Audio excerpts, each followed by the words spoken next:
Mag-subscribe ka na!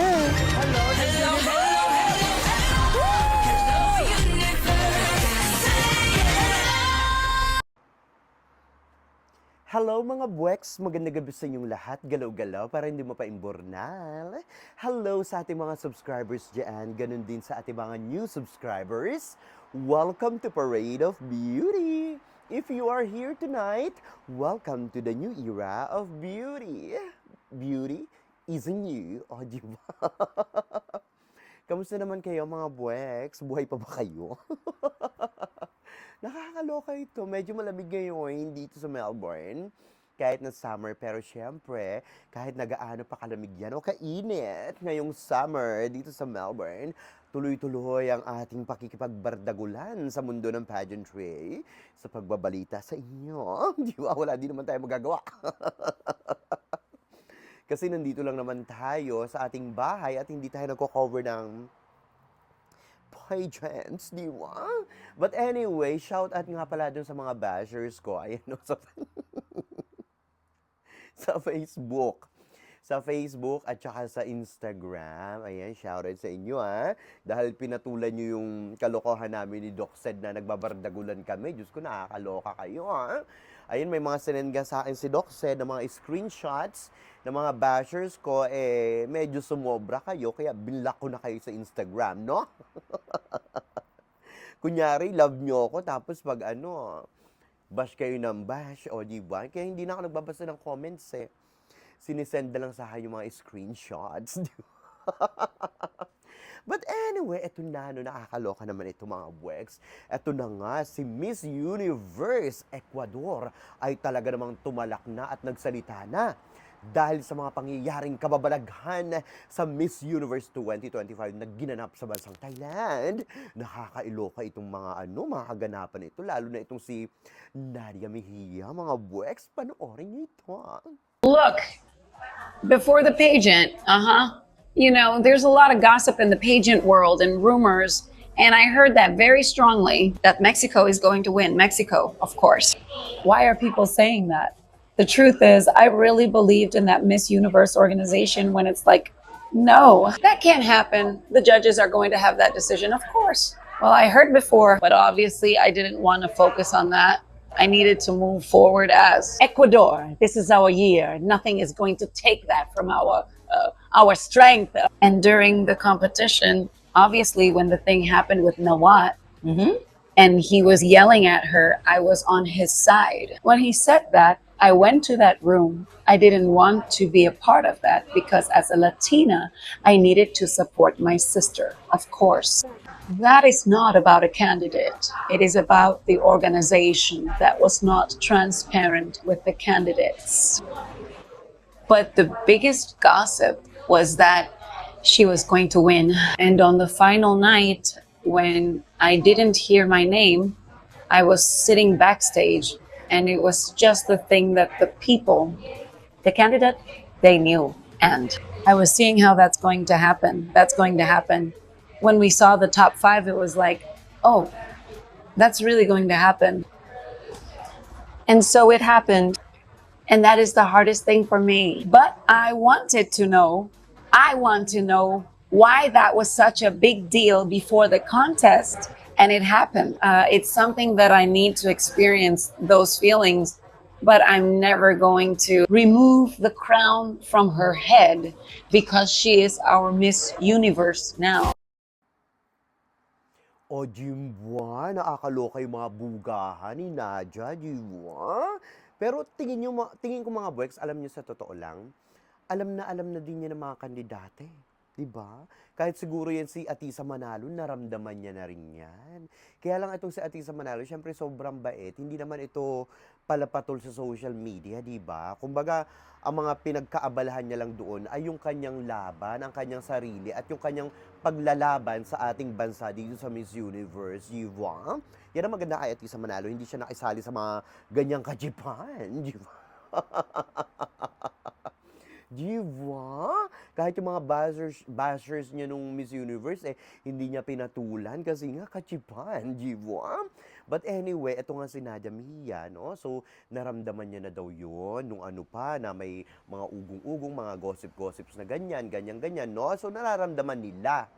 So, hindi na bago, di ba? So, ano ibig sabihin nito? Parang talagang makatotohanan ng mekos-mekos, di ba? Kasi nga, syempre, hindi naman mararamdaman ng ibang kandidata yan kung wala talaga eh.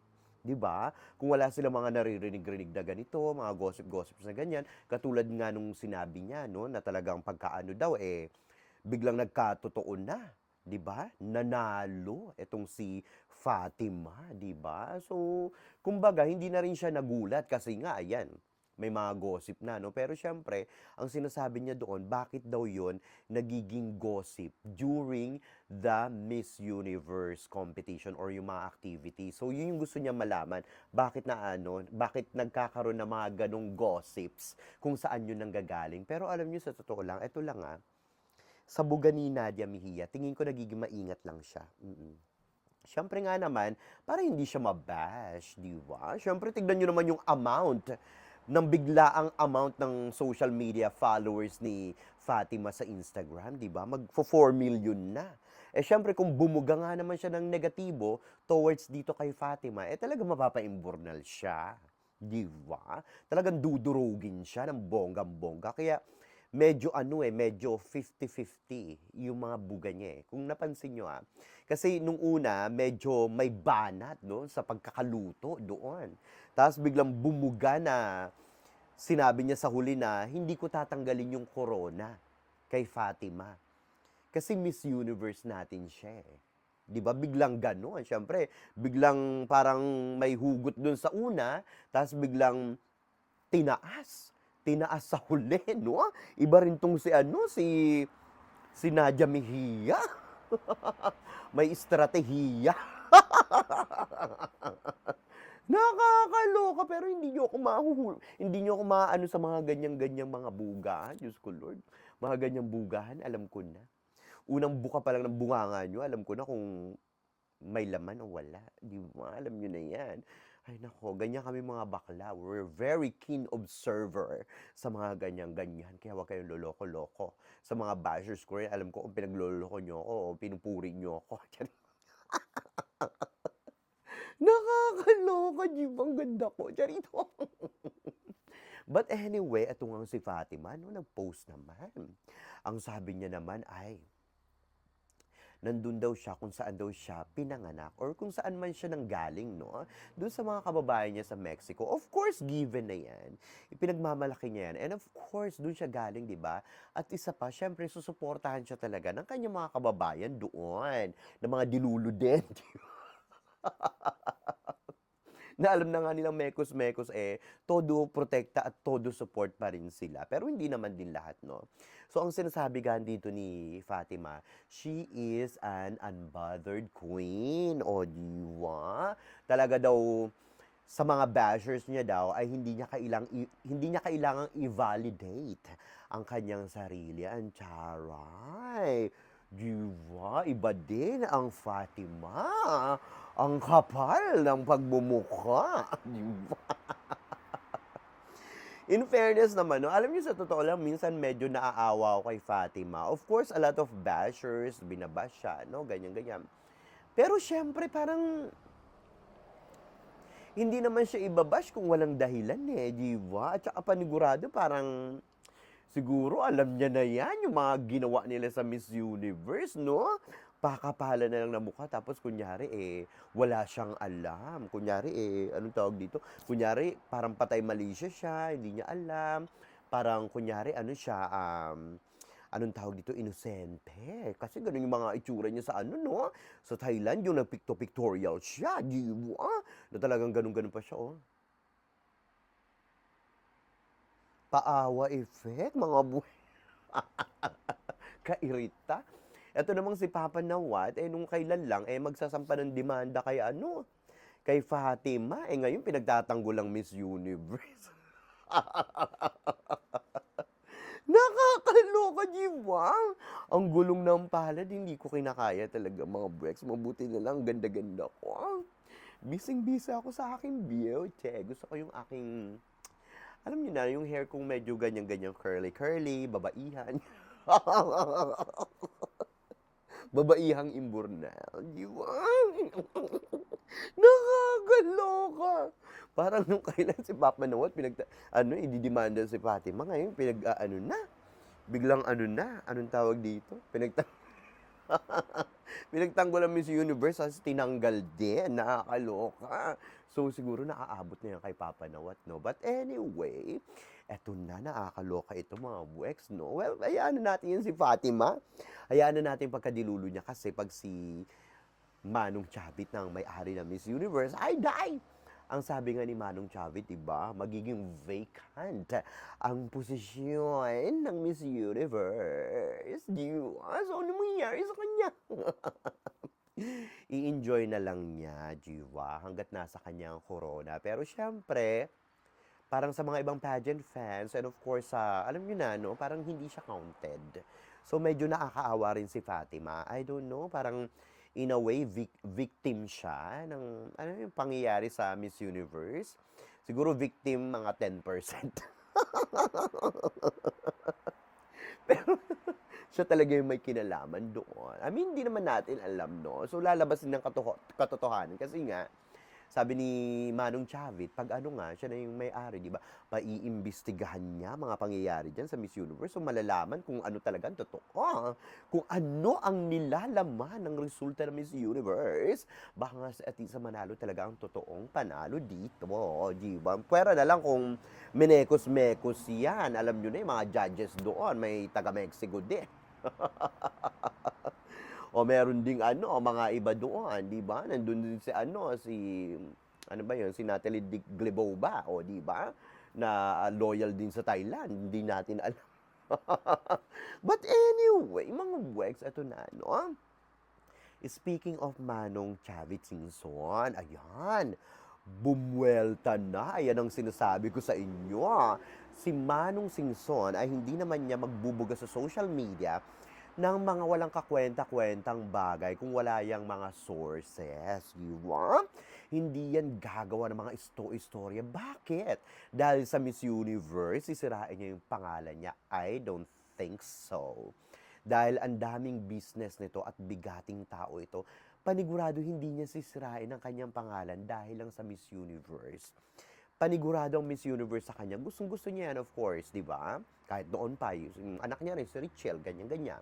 Pero ganito lang sa kanila ang Miss Universe, mga wex. Siyempre, ang prioritize niya mga yan, ang mga priorities niya mga yan, no? Siyempre, yung kanilang mga business, hindi naman magtatagumpay ang mga singson sa kanilang mga business kung mga pamekos-mekos yung mga yan.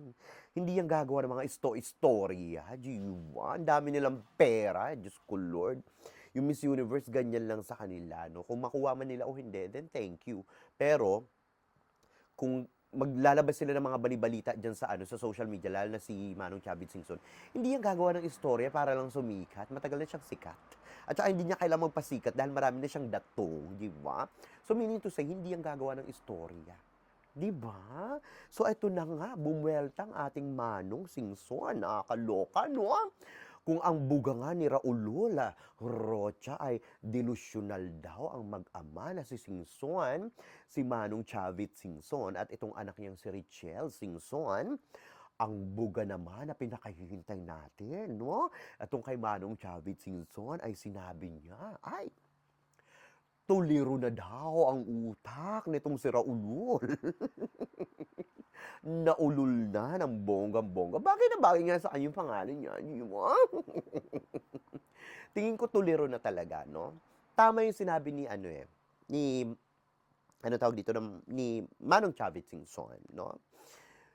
Kung wala nga naman, or kung may mga warrant of arrest na talaga itong si Haluda Universe, no? At saka itong si Raulul, syempre, so sabihin natin nasa pangalan pa rin nila yung Miss Universe. Kaya siguro itong si Raul, ganyan pa rin magsalita, no? Parang nagtatapang-tapangan na lang. Siyempre, siguro, nasa pangalan pa rin talaga nila yung Miss Universe, di ba? And ganun siguro yun. Totoo talaga siguro yun, no? Kaya talagang sinasabi niya na siya pa rin yung may-ari. Sila pa rin ang may-ari ng Miss Universe organization. Kaya nga lang, dahil sa mga inutangan nilang pera, ayan, no? Diyan nga ang nanggagaling ang mga hugot ng ating Manong Singson, di ba? Dahil sa mga inutangan nila mga pera, ngayon, ito ng mga ito ng mga bangkong ito ng mga malalaking pangalan ng mga malalaking pera ngayon, ang may control dito sa Miss Universe organization, di ba? So kahit na nasa pangalan pa nila Haluda Universe at ni Raul Rocha, ang Miss Universe organization, wala rin silang magagawa. Kasi nga yung mga inutangan nila mga bangko, doon mapupunta yung Miss Universe organization. Parang ganito lang yan. Kumuha ka ng bahay, binayaran mo, umutang ka sa bangko. Pag hindi mo nabayaran ang bahay, ano ba, wala ka ng trabaho or source of income, ganyan, iilitin, ayun ang word, iilitin ng bangko yung bahay mo, kahit yung mga appliances mo. So, ganon ang nangyayari ngayon, di ba? So, totoo yung sinabi ni Manong Singson. So, yung mga pinagkakautangan nila, yun na ang may control mismo sa Miss Universe organization. At ngayon nga, kaya nga ito for sale, hindi naman lalabas yung balita na yan na for sale kung hindi talaga for sale. Panigurado, itong mga bangko na ito ay walang interes patakbuhin ang Miss Universe organization. Kaya ngayon ay ibinibenta nila ito. Di ba? Kaya ngayon ay nakaabang nga itong Manong Singson natin dito sa Miss Universe at hindi malabo na posibleng ma-acquire niya ang Miss Universe organization. Di ba? Nakakaloka ito. Very exciting, mga buweksa. Very exciting. At pag nakuha natin ang Miss Universe, hindi ako naniniwala na mahihirapan tayo. Hindi ako maniniwala. Alam niyo kung bakit? Kasi sinasabi ng iba, baka hindi tayo mag-place, hindi tayo makakuha ng corona or whatsoever, hindi tayo makapasok. No. Bakit? Kasi ang lalakas ang pinapadala ng Pilipinas kahit noon pa. 'Di ba? Sa Miss Universe. Ngayon yung hinawakan ito ni Haluda Universe, lalo na ni Raul Rocha, di ba ipinapa-imbornal nga nila yung kandidata natin, yung mga kandidata natin, di ba? So ngayon, kung tayo na, kung Pilipinas na talaga may hawak na Miss Universe, at kung talaga namang deserving ang Philippines na manalo, mag-place or mag-penetrate sa Miss Universe competition each year, walang masama doon, di ba? Dahil totoo lang ang magiging resulta at walang pamekos-mekos doon. Kasi hodang anong isipin ng mga ibang bansa, ginawa nga ng Chay-Chay eh. Ginawa nga ni Raul sa Mexico eh, no? Mahihiya pa ba tayo kung alam talaga nating meron tayong karapatan at yung kandidatang ipapadala natin sa pamumuno ni Singson sa Miss Universe, if ever? Sa tingin nyo ba, basta-basta ipapaimburnal yan? Hindi. Kasi panigurado mga pangmalakasan ang ipapadala dyan. Kaya kung manalo man ang Philippines sa Miss Universe, mag-place or mag-penetrate, ayan, ganyan, no? Sa pamumuno ni Singson sa Miss Universe, questionin man ito ng ibang bansa, wala silang magagawa. Kasi makikita nila mismo na nag-perform ang Pilipinas sa Miss Universe competition. Di ba? Anyway, mga buweks, ano masasabi nyo dito sa ating mga chika ngayong gabing ito? Mag-iingay kayo sa ating comment section para makita ko rin ang inyong mga opinyon. Hanggang sa susunod nating mga chika-chikahain. Bye for now, mga buweks, and I love you all. Bye!